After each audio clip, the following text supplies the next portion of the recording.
CAIR. CAIR, Council for American-Islamic Relations.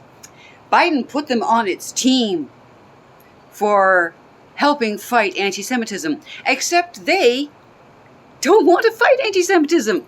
In fact, they have filed things in Georgia University and Florida universities wanting to claim that these people are violating the Civil Rights Act by acknowledging the Holocaust, by adopting the IHRA definition of anti-Semitism, because that's the one that really pisses them off. You see, that definition points out that if you're anti-Zionist, if you are against Israel, that's anti-Semitism.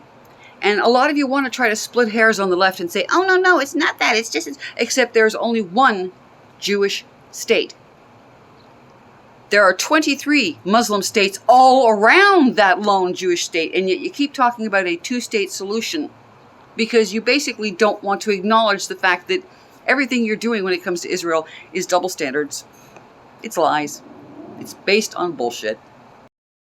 And when you make anti-Semitic remarks, you try to fall back on the old bully standby of, it was just a joke, what's the matter, can't you lighten up? Like Roseanne Barr claiming that no one died in the Holocaust.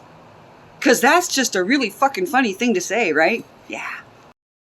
In fact, Biden is so determined to not have anti-Semitism, he's talking about taking Israel back to pre-1967 borders, which means while international law says that land won in a defensive war stays with the country that won it, yeah, that wants to erase the fact that 5 countries attacked Israel and Israel won.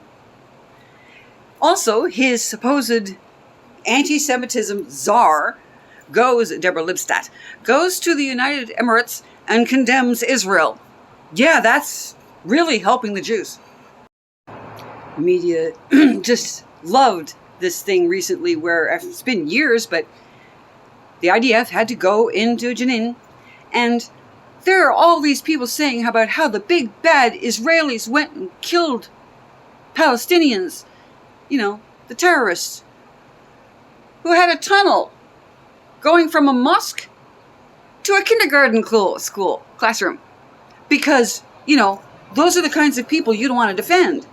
But then, of course, in the United States, you're starting to talk about having churches with guns and colleges with guns, and you're giving your grade 6 student boys gun lessons in class. So the idea of having your children being weapons or shields apparently is just fine in the United States. I suppose you don't care that it's Palestinian children being done to, right? Because they're immigrants.